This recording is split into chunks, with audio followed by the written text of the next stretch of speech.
Resurrect the Republic, Truth Radio broadcast on RBN, the Republic Broadcasting Network, because you can handle the truth.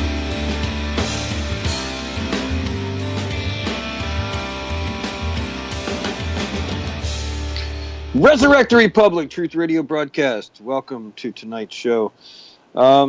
So we're going to be updating you on, well, actually, Jeanette FINICUM is going to be updating us all on the current state of the USV ASTARITA case of the FBI agent who lied about firing unprovoked upon Lavoie FINICUM and company and the Bundys, and turn around and lied about it. So that trial is ongoing. We're going to be covering it as best as we can.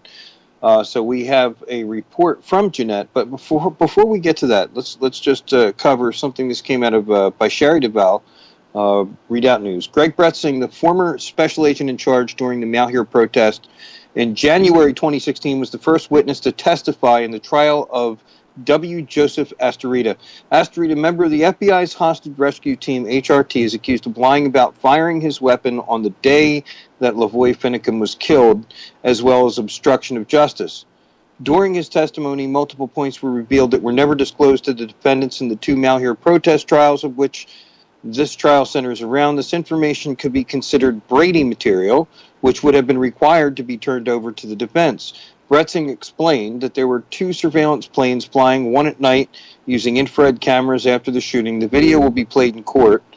The infrared shows, and you get the idea what's going on here. So Bretzing also revealed that they had over 300 agents in the area. Additionally, the HRT members had been in the area for 2 weeks, staying at a motel in Boise, Idaho. Further, Bretzing stated on the stand that there was a contingency plan for full-on assault on the Refuge. This is important because in the previous two trials it was stated that there was no such plan. Another lie. The rest of the contingency plan was in multiple parts, with one part being an ambush of the leadership while they were on the road. This was accomplished on January 26th. Another part of the plan was to place roadblocks all around the Refuge, believing they could starve everyone out. They would then arrest everyone individually as they exited the Refuge. This was to be the next step if the traffic had not worked. The traffic stop had not worked. Traffic stop, I like that. Ambush. ASTARITA's defense team chose not to cross-examine Bretzing at that time. The next witness was Travis Hampton from Oregon State Police. He was the highest-ranking OSP officer on the scene. Hampton testified the OSP learned about Ammon Bundy's occupation at the rally, not before. The defense questioned Hampton on his relationship with Officer 1, that man that fired 2 of the 3 fatal bullets at FINICUM. The defense made a big deal of Hampton's testimony with lots of cross-examination, as they were trying to show that Hampton and Officer 1 are good friends, and that Hampton may very well have covered up any mistakes Officer 1 committed. This is one of the multiple defense theories of this case. The final witness of the day was Scott Ward. This is going back a few days. Senior HRT member positioned at Stop 1. The basics of Ward's testimony, where he had gave command after the shooting to have the road closed. The only vehicles allowed were law enforcement or ambulance. The purpose of this testimony was to show that the random tires did not pick up the shell casings, which is another of the defense theories. There was no random people walking around picking up shell casings because it was sealed off to everyone other than law enforcement. The case continued on. We had Jeanette FINICUM on yesterday with Shauna Cox. And today, tonight, just moments ago, this update was posted. Can you please roll Jeanette's update, please?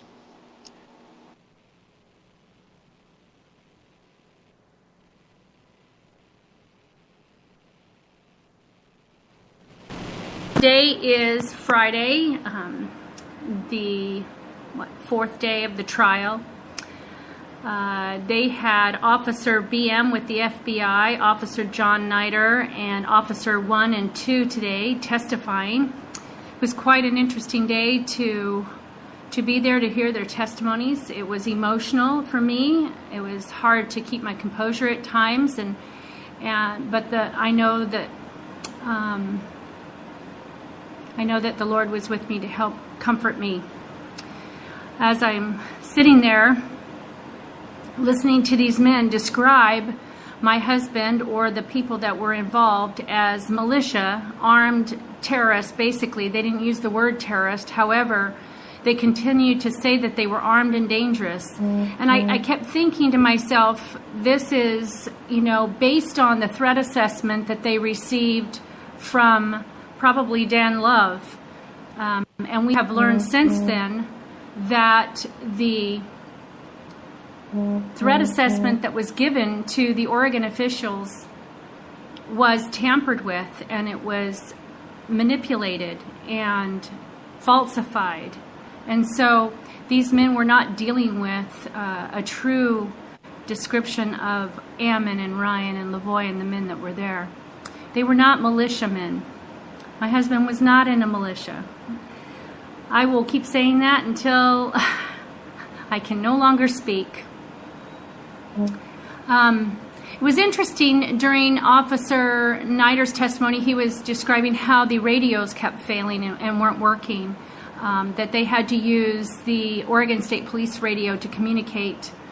Every single one of the officers testified to the fact that as Lavoie approached the kill stop in his truck, that they all heard him accelerate. However, as we're watching the video, as they're describing that, and we're watching Lavoie's truck, the brake lights are on, okay? And then they describe how they feel that Lavoie was intentionally heading for their fellow officer, John Nider. And that's not what I saw in the video either. When it's enhanced, you can clearly see the brake lights. You can clearly see my husband jolt right at the last minute. Just as you see that officer leap out into the way, you see Lavoie jolt even more with his truck. But they clearly have a narrative. They clearly want to demonize my husband, even though ASTARITA is on trial for making these shots and then lying about it. They are successfully painting their picture, their narrative, and demonizing my husband as a man who was wanting to do them harm, which was completely false. I know him. He would have never. In fact, that's the reason he didn't plow through that roadblock. That's the reason he jolted the truck at the last second not to hit that officer who jumped in front of him unexpectedly. If he had wanted to hurt somebody, he would have. As it continued, the testimonies, they testified to the fact that they could hear shots going off. And BM specifically stated that ASTARITA was next to him in the area that he was standing in behind the truck for protection. And he said he later saw a casing on the ground, which I found to be very interesting. There were a couple officers that said that they saw a shell casing in the ground in that area between the three vehicles in that V formation, but later it disappeared. There was no record of it. Nothing was taken into evidence. In fact, there were no casings that were taken into evidence. That was testified to in court. I'm looking at my notes because so much information. You sit there all day long and you hear sometimes the same things over and over again by these officers, and then when they cross-examine, you're hearing the same thing from not only the person testifying, but you're hearing the defense even put across their narrative of how the militia and the threat was clear. They make a lot of statements rather than ask questions. There was testimony to the fact that ASTARITA had to be asked to calm down, that he was really amped up, and 2 or 3 officers did testify to the same thing, that his behavior was odd, he was excited, and he was told to be quiet and to calm down.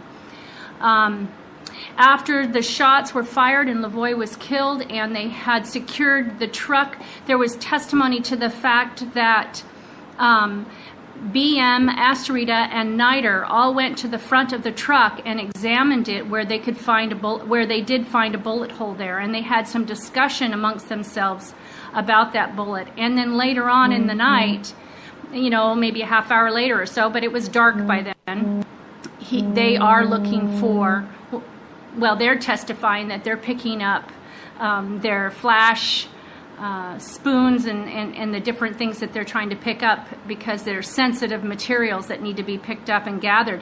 But then all of a sudden, that one shell casing that was in that area next to BM and ASTARITA comes up missing. I find that curious. There was some conversation about that particular casing amongst the officers in reference to, was that a 308 casing or was that a 223 casing that we saw there? Was that yours or was that ours? That was the kind of conversation that was going on between the OSP and the FBI. But yet the casing disappeared. There was a point in the investigation a few days later where they interviewed the FBI agents that were involved, and they did it in a group, as a group, and that is contrary to normal protocol. The reason that they don't normally interview agents or anyone in a group is because there's problems with that. One, the different individuals get to hear each other's testimony, and then the answers get confused or skewed. Maybe they're afraid to tell what they know in front of another person, so they generally don't interview suspects or officers in this case to find out what their narrative, what they saw or what they did in a group. So I find it very interesting. That was the FBI insisting upon having that interview as a group. Officer number 2, that's when it got a little bit difficult for me. Officer number 2 was brought into the courtroom, and he proceeded to go through the events of that day and how he shot at my husband. He talked about the interviews and about the information that was coming their way beforehand, about all of the threat assessment that they had been given, and they were considered armed and dangerous individuals. He talked about at the first stop where they used a non-lethal round and shot at Ryan Payne and hit him in the arm, and that the FBI was not happy with the officer from OSP using a non-lethal round at that point. The people in the truck felt like they were being fired upon. They were in fear for their life. They did not feel safe. They didn't feel like it was safe to even get out of the truck. I found it very interesting that one of the officers described a non-lethal weapon as a momentary pain controller. And I wrote that down because I thought of the theory that we have is that Lavoie was being hit with non-lethal rounds, which were causing his hands to go maybe up and down and grabbing his side, because they described it in such a way that it wouldn't cause or break the skin or cause death, but it would be a way to control that person for a moment or two. And I could see that happening with what was happening with Lavoie out there in the middle of the snow. Officer 1 came in. He's the one that shot 2 shots into Lavoie, and he barely got started. He will be first to testify again, to finish his testimony on Monday morning. But he did have a few things to say. You know, like I said, he just began his testimony. He talked about how they had been briefed, because you need to remember officer number 1 is part of a SWAT team in the OSP. He's a special unit. So they had been briefed quite a bit prior to even December about the group that kept coming up to Oregon, and that would have been Ammon, and I don't know who would have been with Ammon, but they had been surveilled clear back in October, November, and December. My husband wasn't up there at that time. My husband didn't go up until January 2nd to stand for the Hammonds. But the rumor was that this Ammon was going to be willing to stop the Hammonds from turning themselves in. And that was not the case. I don't know of anything like that. I know my husband wouldn't have participated in anything like that. And so I found that interesting. But that just goes to show you how much they were ramping up the threat with these officers. The threat assessment that was going to them made them in fear for their lives. And they portrayed Ammon and Ryan Payne and Lavoie and all of the other men and women that were at Malheur as these hardened criminals that were ready to start World War III. I found it interesting also that the Forest Service, the FBI, the BLM, the Oregon State Police, and the HURT team were all involved in the planning of Malheur. They were all involved at one level or another in putting together the kill stop and in organizing the security that was coming into their town.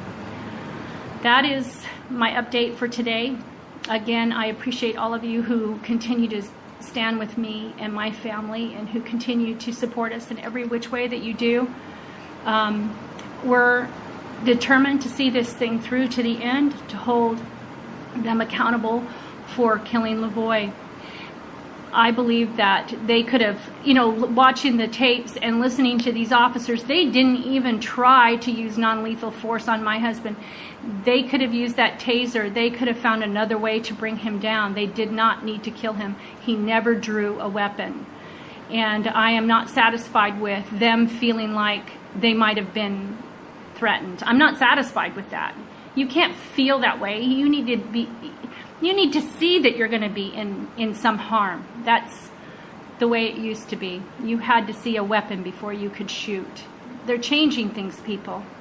We need to hold them accountable, and we need to push back on this new regulations that are out, and they need to go back to the training that they used to rely on. They go back to being our public servant. Anyways, thank you so much. I love you all. God bless. Ladies and gentlemen, that was JEANETTE FINICUM today. And, just to give you a little bit more background on this case, for those of you who haven't been, deeply following it, there were some opening statements that was pretty much a bombshell in and of itself. This ASTARITA, this FBI guy, member of the HRT team, he lied, obstruct justice, of course, in connection to the events culminating in the shooting of Lavoie FINICUM. A jury of 9 men and 3 women were seated on Tuesday. This is when it started, with opening statements on Wednesday. The prosecution put forth strong arguments against ASTARITA, with the defense following up by grasping at straws in their strategy to show some reasonable doubt for their client. To begin with, according to the prosecutor, there were 8 shots fired with only 2 shell casings being recovered. Prosecution suggested ASTARITA collected the missing 6 casings. Included in the defense opening statements were that their client could not have fired at the vehicle because he is one of the finest shooters in the world and therefore would not have missed his target. My God. Alrighty then. Well, if that's the case, then well, he's already been proven a lie. They contend that this should prove his innocence. They did not address the fact that he may very well have hit his mark exactly if he were attempting to provoke the Oregon State Patrol, the OSP, into shooting at the truck. This has been my contention all along, that the shots fired upon the truck is what really poured gasoline onto a kindling. The police weren't fired on. There was no offensive action that was taken against the police. And this is what happens. We'll be back with more reports from this trial today and more Resurrect the Republic Truth Radio broadcast on RBN.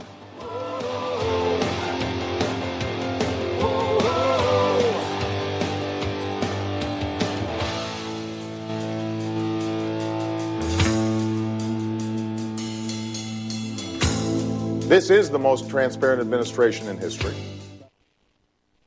Corporate media dominates the American opinion. Finding independent voices that counter this avalanche is becoming increasingly difficult. With the endless corruption running rampant throughout our government, independent voices are needed more than ever to battle the offensive against our freedoms and liberties. As a listener of RBN, no one understands this concept better than you. Now it's up to you to do your part. The time has come for you to take action and begin broadcasting the truth to hundreds or thousands of people every month. Sound impossible? Quite the contrary. With pointed slogans from LibertyStickers.com, you can reach countless sleeping Americans unaware that they live in a real-life wonderland. LibertyStickers.com has a huge inventory of political bumper stickers and messages that reflect the truth about our government, our politicians, and the future of America. With so many in stock, there's one perfect for you. Visit us today at LibertyStickers.com. Again, that's LibertyStickers.com. Do your part. Your voice is important. Let it be heard. Folks, we're living in a world the likes of which we've never perceived any clearer than we do now. The plan for global governance has been in the works for generations and would have likely been achieved by now but for the fact that the globalists left open their Achilles heel. With all their tools, Federal Reserve System, fiat currency, no child left behind, and then Common Core education introduced to our schools to dumb us down, vaccines, pharmaceuticals to lobotomize us, GMO foods, insertion of compromised or bought and paid for politicians, judges, mainstream media propaganda, all pieced together like a puzzle designed to ultimately bring the world under submission. But with all their strategy, they forgot one thing: knowledge. And knowledge is power. With knowledge, their bombardment is nullified. Folks, with that, as brilliant and knowledgeable as you've become, among the wisest audience of any radio audience in the world, and you are, I want you to take a moment to reflect and ask yourself, how much of that knowledge did I obtain from Republic Broadcasting Network? How high has my consciousness been raised since I've been a listener? How fast am I now able to discriminate truth from fake news by being a Republic Broadcasting listener? How clear am I now able to see the world since I've been listening to RBN? Ask yourselves those questions, folks. Then ask yourself, what is that knowledge worth to me? Like my morning coffee, how would I survive without it? A voice of truth in a sea of lies. Do we not all need to make sure it survives? Like public broadcasting, we are now finding we can only survive with listener support. Censorship, advertisers being attacked, truth itself being attacked. It's the only way through this. We at Republic Broadcasting humbly ask you to become a supporter. Look at your budget and make a determination of what Republic Broadcasting is worth to you and what you can afford on a monthly basis. Go to republicbroadcasting.org and pledge $20, $30, $40, $50, if possible, $100 a month or more if it's affordable. Click the donate button and become a regular monthly donor. Assure both us and yourself that Republic Broadcasting truth will continue to flow like that morning coffee. The network thanks you.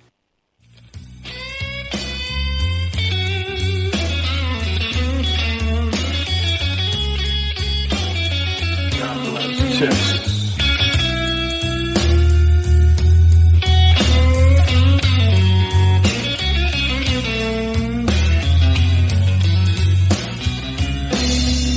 Well, a flood down in Texas. All of the telephone lines are down.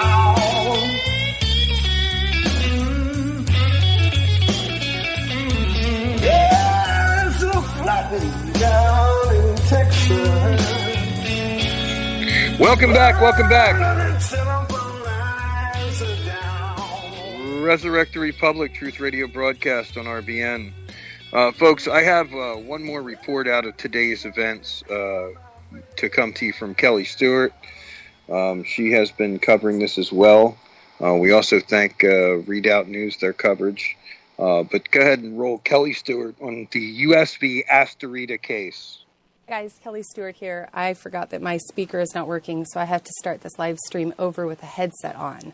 Sorry about that. So I just want to kind of give my own opinions about court the last 2 days. There is a court case going on in Portland. For those of you who don't know, Agent ASTARITA is being charged with lying to police officers and also obstruction of justice. And so I'm just going to kind of talk through my own observations. I am independent, which means I can give my opinions a little bit more freely to the public and things that I see, while those who are more personally involved with the case cannot.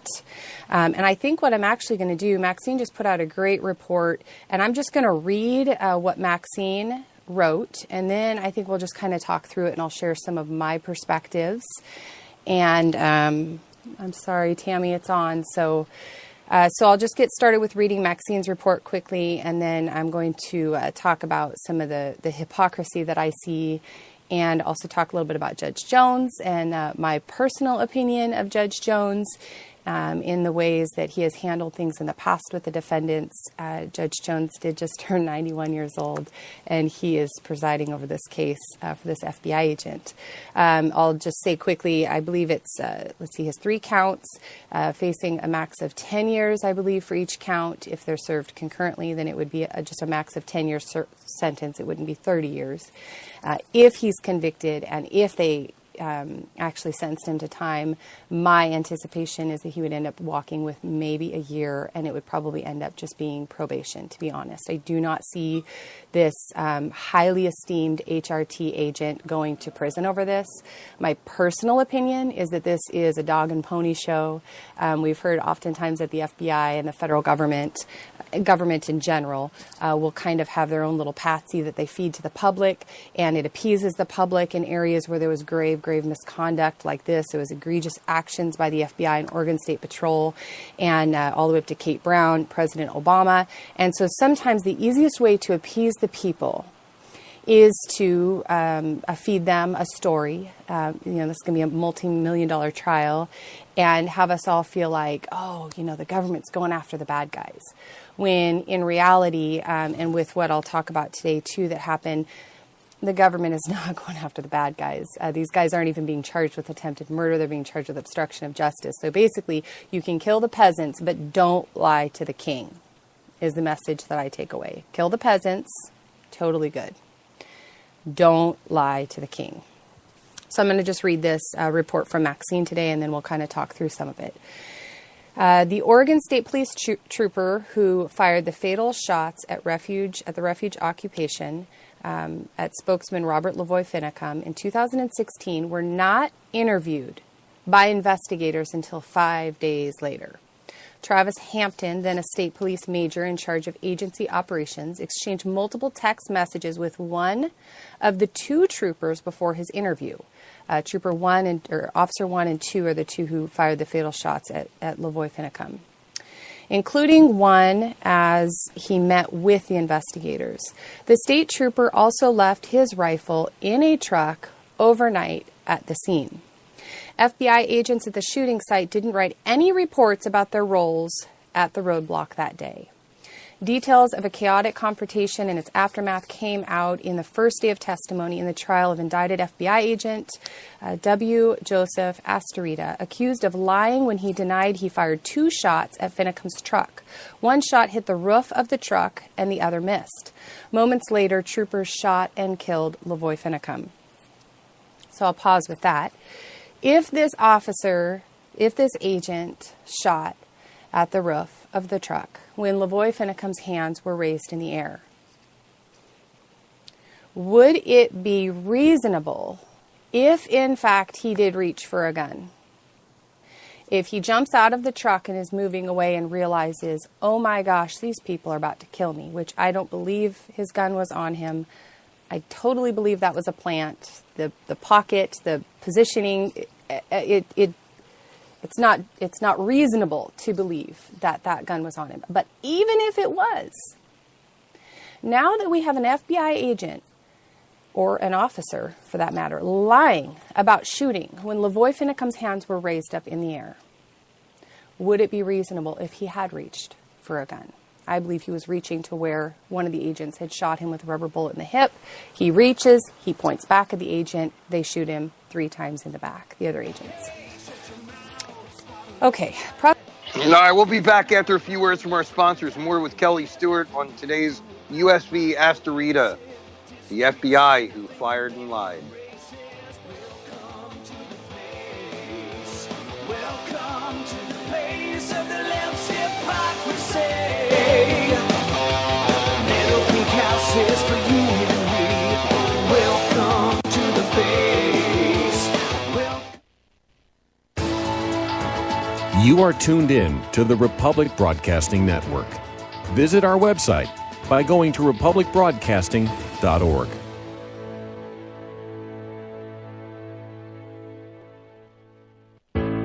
Many people write us about their experience with Extendivite. Allow me to read you a few from Amazon.com. By Mel.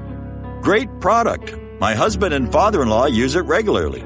Both my husband and father-in-law have had significant change in their blood pressure and overall health.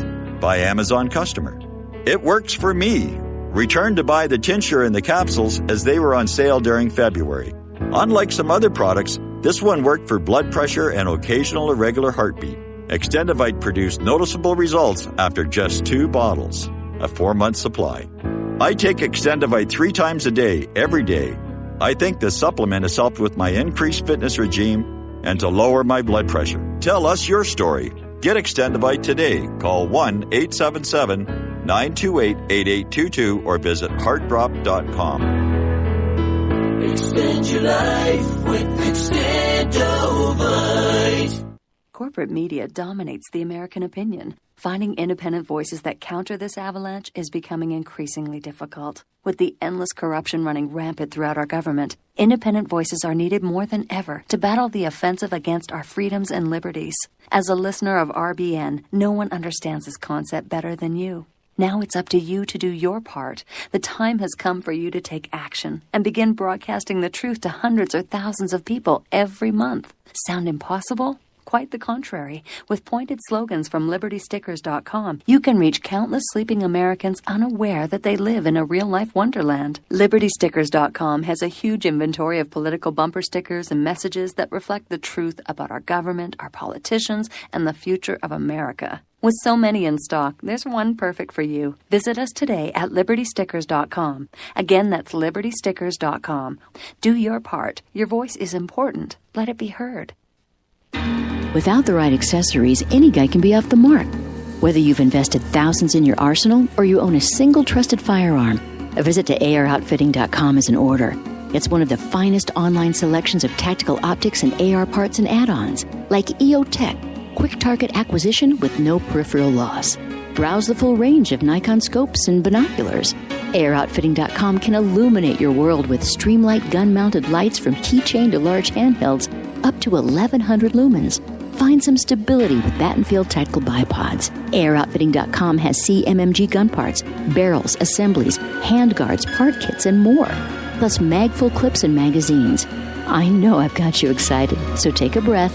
Head to AROutfitting.com. The site's super easy to navigate and features a ton of technical info, including links to manuals. We also welcome vendor and manufacturer inquiries. Remember, if you don't see it, we can get it at AROutfitting.com. Father of the moon, which filled my sails, close the sea of years. Welcome back. With no provisions. Welcome back. Resurrect the Republic, Truth Radio broadcast. I'm your host, Tom Lackerbear Stewart. We're covering the trial of USV ASTARITA, the FBI agent who fired upon Lavoy Finicum's truck and then lied about it. So far I completely agree with Kelly's analysis of this, in that there should be charges that are certainly far more severe than what is being brought. However, the one thing that I would like to say is I do have a certain amount of respect for the sheriff's department that investigated and brought this to light. They didn't allow it to be swept under the rug. And for that, they deserve to be commended. So without any further ado, let's get back to Kelly Stewart's report on Friday's update. Okay, prosecutors called Greg Bretzing to the stand. Sweet Greg Bretzing. Now, Greg Bretzing is the FBI agent who was also involved with Dr. Red. And Dr. Red ended up committing suicide because of the atrocities that went on in his case with Greg Bretzing and Agent Dan Love. An absolute atrocity that took place, and instead of these individuals being fired, they end up getting promoted. So, I don't know, people ask me, do I ever feel in danger of my safety because I speak up? Look, I feel more in danger for my safety if I don't speak up, because there's psychotic agents out there who have a license to kill on my tax dollars. So I feel a little bit more concerned when the American people will not speak up versus when we do. Let's see. So Sweet Bretzing takes the stand. He was in charge at the time and since retired. This is very common. You'll notice whenever there's corruption within our agencies and our government, the person who is being accused retires. That's a really sweet way of allowing the person to still collect his pension, his retirement, while he's under investigation and while he's taking public criticism.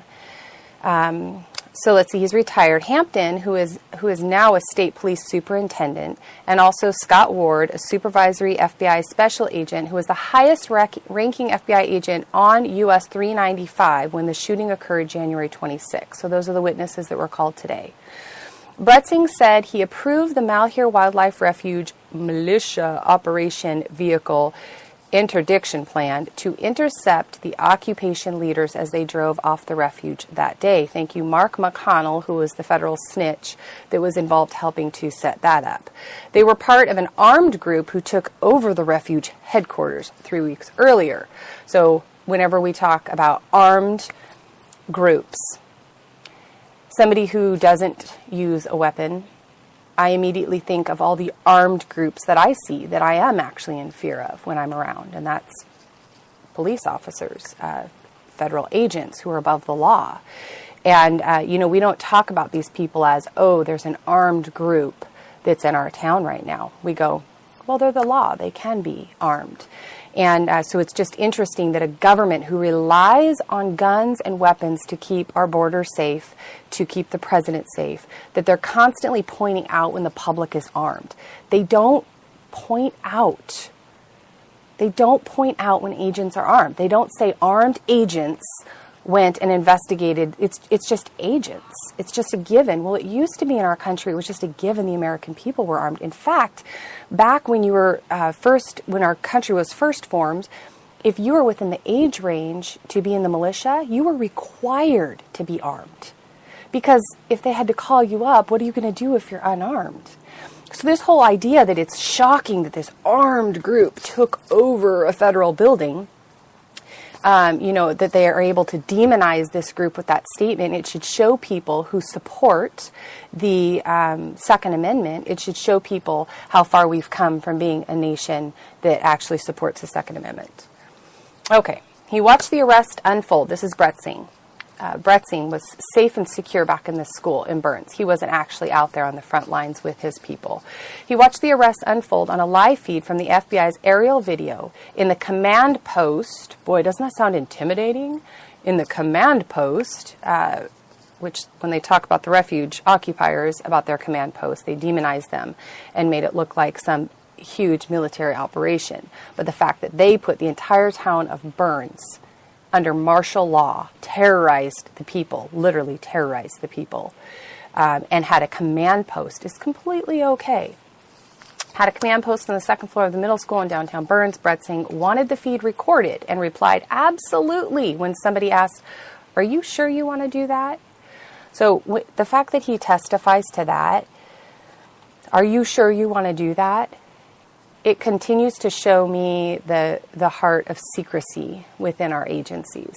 The fact that somebody would say, are you sure you want to be recording this, tells me that there was already conspiracy and premeditated attacks on these individuals beforehand, which we did learn was the case. And there were, over 300 FBI agents who had been meeting in Idaho and who were ready at the drop of a dime to head into Burns.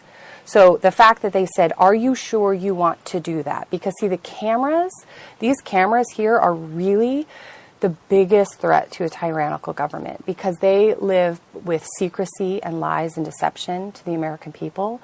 And when we pick up a camera or somebody else is videoing something, it exposes their corruption. And their biggest fear is that the American people would actually start to learn just how corrupt they are. So the group from the refuge was divided into 2 carloads, some in FINICUM's white pickup and the others in a copper-colored Jeep. Bretzing watched FINICUM pull away from the police stop on the highway, speed off towards a roadblock further north, and then swerve into a snowbank. It's important to note that when FINICUM sped off, that they had just had gunshots fired. They say that they were non-lethal shots, but how would the defendants have known in the car if it was non-lethal or not? They all made the statement, oh my gosh, they're firing at us. Why are they firing at us? When Ryan Payne started to get out of the vehicle. Somebody's firing at my vehicle. I don't care who they tell me they are. I'm probably going to drive away. He and Hampton, Bretzing and Hampton each testified that they thought FINICUM's truck had struck the FBI agent. So now if you think somebody has injured one of your own, now you have the right to go right to lethal force, even if they didn't. Don't worry about facts. Hey, this is just a life here. Don't worry about proof. If you think they struck them, you have a right now to shoot. I thought we had an officer killed, Hampton said, as though the officer's life would somehow be more important than the civilian's life. The first information Bretzing got from the scene was that both state police and FBI had fired shots. Within 5 minutes or so, he said, that was corrected. Strike that, OSP shooters only, he said. Bretzing said Deschutes County Sheriff Shane Nelson, in the days after FINICUM shooting's death, asked him to make sure everybody reported their shots. Nelson led a team of Oregon investigators who investigated the fatal shooting of FINICUM. The next month, Bretzing said he got a call from Oregon's U.S. attorney saying the Deschutes County Sheriff investigators wanted to show him something that concerned him. I am going to probably have to pause and find a charger. I know I always do this. I'm not prepared. Actually, I should dig it out right now. A splitter. Gotta love Kelly. Because these wonderful new iPhones. She's been reporting wonderfully. Don't have any more than one port, so you have to take your splitter everywhere with you. So, I know this is so bad, you guys. I'm sorry. Independent media live reporting on scene. So he's saying, why aren't you prepared? Because I don't do this for a living. And I'm not usually prepared. Okay, I'm going to set this down for a minute and grab a headset, guys. I'll be right back. All right, folks, this is Kelly Stewart. This is a live report on Friday's trial, U.S. v. ASTARITA. And this is one of the things that I happen to love about this reporting. It's about as authentic as it comes, on the scene, reporting as it goes along. Many of these people have been over the course of this time, from Las Vegas to Oregon. God bless her. Here she comes. Hi. Sorry, guys. I can't find my splitter, so I'm just going to have to go quick so that I don't lose my battery here. Okay, so within a day, Bretzing went to the sheriff's office, and then they said they had something they wanted to talk about. It appears they were looking for something, Bretzing testified. They watched some of the aerial footage with the infrared, and they were able to point out that the officers, which this is what is so surprising to me, why is there only one FBI agent being indicted? Why is there only one FBI agent indicted? This was a conspiracy clear as day. It appears they were looking for something. He said he saw the lights from their rifles shining on the ground. They were moving it, kicking the snow.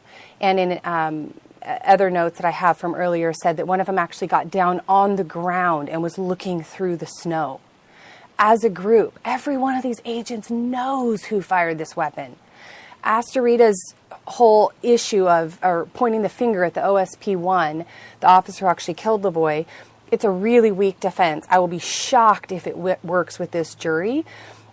Because everything points to him, and all these FBI agents standing around in the snow looking for something, and then 8 shell casings go missing. It's clear as day what has happened here, you guys. It appears they were looking for something. They're kicking things around in the snow. As a past leader of the FBI's shooting incident review team, Bretzing said what he was watching did not follow FBI protocol, which is leave a scene as intact as possible, take photos of an officer-involved shooting scene before touching any potential evidence. This is standard protocol. They did not follow that. Ward, the supervisory FBI agent, had watched the initial stop of the Refuge leaders from a video behind the state police and FBI agents who had approached the Jeep and FINICUM's truck. He was supposed to handle any media or militia inquiries at the scene and was getting updates from the roadblock. But he was frustrated by the poor radio communication. Well, when you ambush people on a road with no communication so they can't call for help, you're probably also going to have poor radio communication. He was frustrated. Let's see, he asked another FBI agent to go and check who fired the shots and who was hit. He said he went to the shooting scene 2 times, noticed a lot of foot traffic, no crime scene tape, no crime scene log that kept track of who was coming and who was going. He testified that hostage rescue team agents typically do checks to account for anything that might have dropped after the shooting, such as a radio, flashlight, spare magazine, or pieces of a flashbang grenade. This is a conspiracy, you guys. This was a group effort, and we have one FBI agent on the stand. That pisses me off, just to be honest, especially with all the defendants that got roped in, like Joe Shaughnessy, who didn't even stay at the Refuge, Jerry DeLemus in Nevada, who didn't even make it till the day after. Makes me sick. So they asked the officers if they had picked up anything, and ASTARITA replied, "I removed nothing," Ward testified. Hampton was grilled by the defense lawyer on text messages he exchanged with a state police SWAT officer identified as Officer 1, who fired the fatal shots at FINICUM. In one exchange, the night of the shooting, Hampton wrote to Officer 1, because they get to be concealed, we don't get to know their names, Officer 1, that he would approach the investigation as if he were personally in the officer's shoes. You told him that, right? Yes, I told him that. So they're trying to make it, FBI is trying to say, look, it was actually Oregon State Patrol. He's conspiring with his boss, trying to hide something.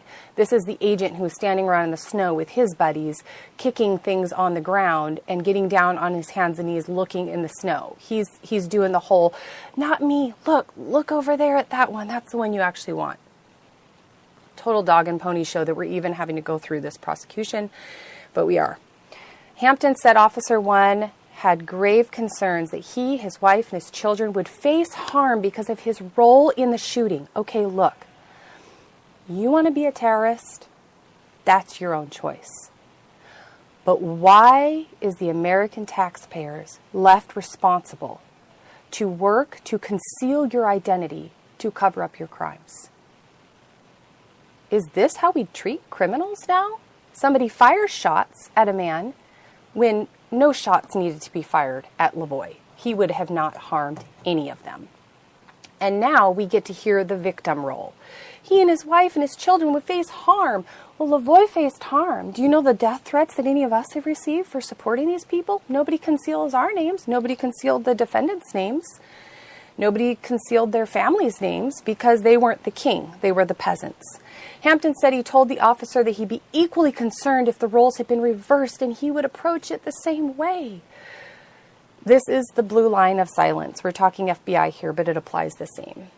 Sussman asked Hampton if he was suggesting that he'd intercede in the investigation. Absolutely not, Hampton said. Continued to question him about the text messages. He said at 10:15 a.m. the day after the shooting, Hampton texted Officer 1 and said, "I have some info, feel free to call." According to Angeli, who was reading the message, 90 minutes later, Hampton sent another text message and said, "Have an update when you're free." On January 28, 2016, Hampton sent a text message to Officer 1 saying he was meeting with Deschutes County Sheriff's investigators at the moment and lining up the FBI aerial video so the officer could view it before his interview. "I'd given him consistent updates," Hampton said, adding later that he wasn't providing updates on the shooting inquiry, but on the status of the Refuge occupation and arrests. Sounds believable, right? "I don't recall setting up any FBI video, not for public consumption," he said. The video had already been shared with the media 2 days after the shooting. It was all over the internet. Under questioning from Sussman, Hampton said it's fairly typical to work through a union representative or legal counsel to make sure an officer is available for an interview. Officer 1 and 2, which were the two who killed Lavoie, sat down with the sheriff's investigators on January 31st. January 31st was the first time. Now, I'm going to say something that didn't get in here, and that is, one, ASTARITA's defense. They're saying he was an expert marksman and he wouldn't have missed if it was him.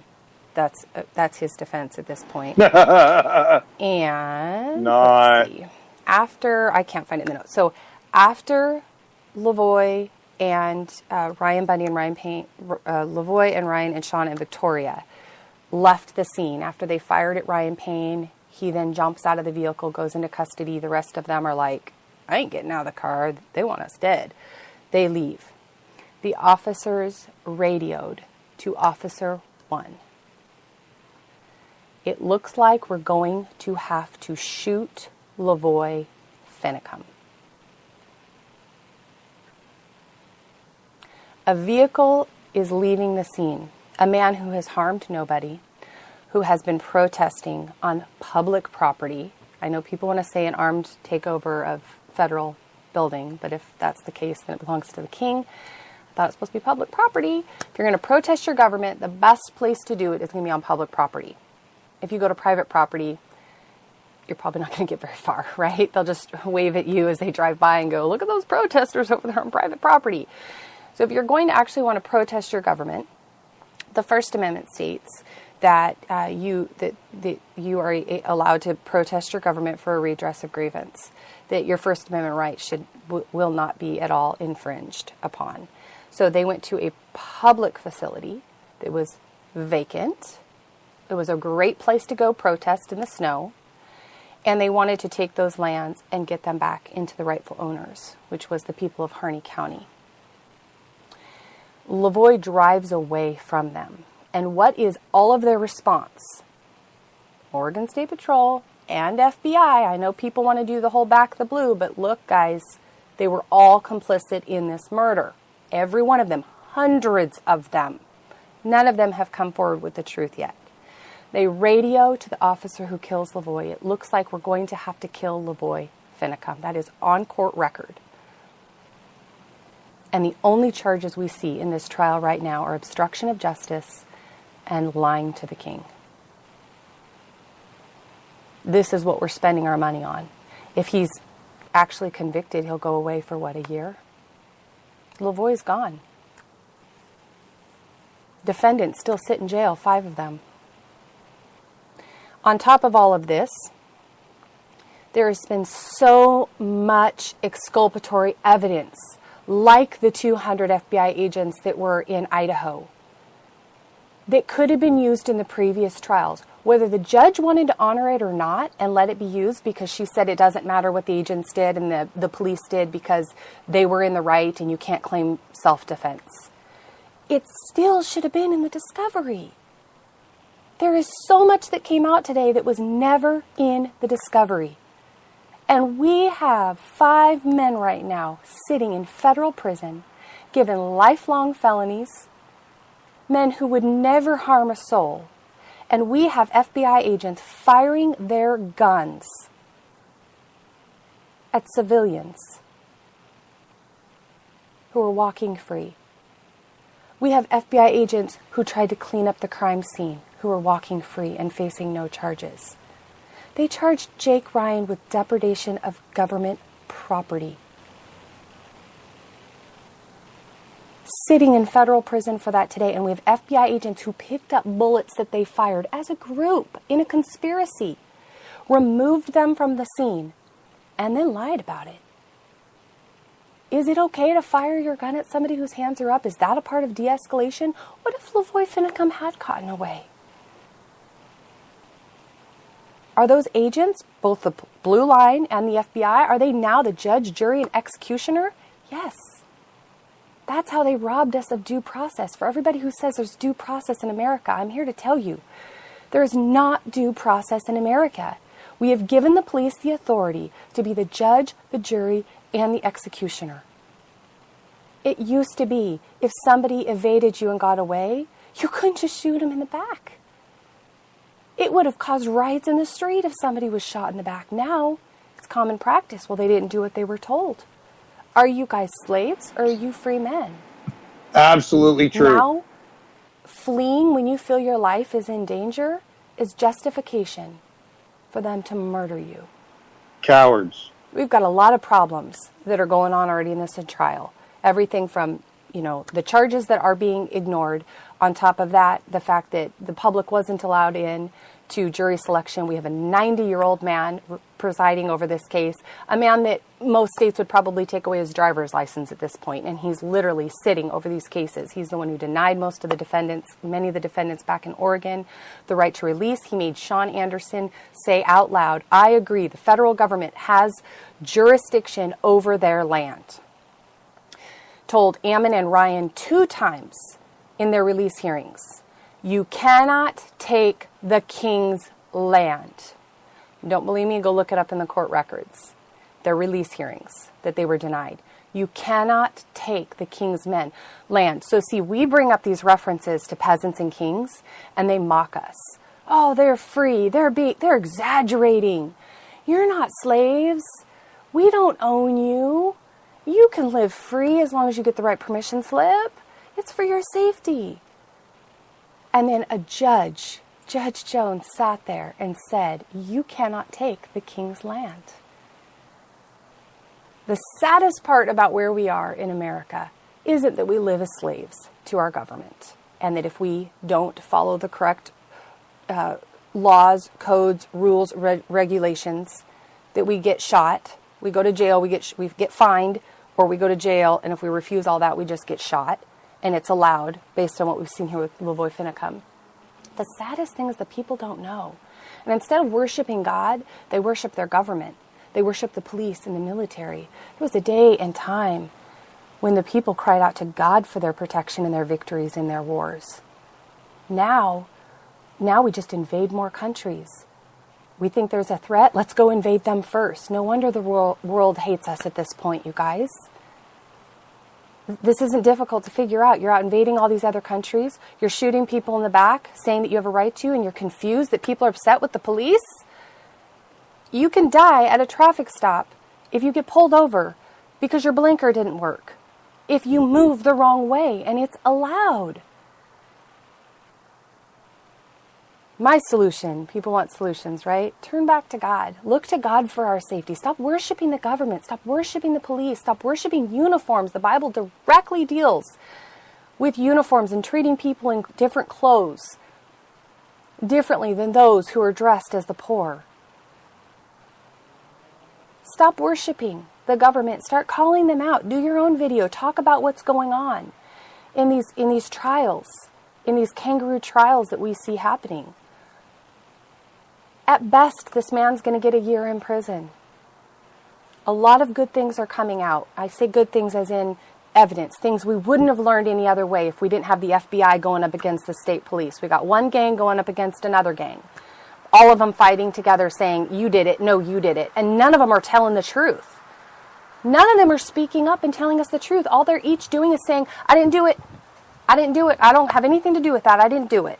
None of them are coming forward saying I was standing right next to him. He's the one who fired those shots. None of them. None of the blue line is coming out saying, I was there. We were really heavy-handed with those guys. Ammon Bundy came into town multiple times. We could have taken him. He actually set up times where we were going to have interviews and meetings that we didn't show up to. We were wrong. That is the truth.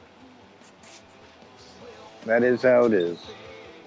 Folks, rtrtruthmedia.blogspot.com. Our most recent article on this case will be a self-updating article, so you only have to share that link and keep checking back on it. And we will be posting and publishing updates on this case. Rudy and Aaron Davis on Monday night will be back with us here at Jubilee.com. Until then, we'll see you Monday. Resurrect the Republic Truth Radio broadcast on RBN. I'm not interested in photo ops.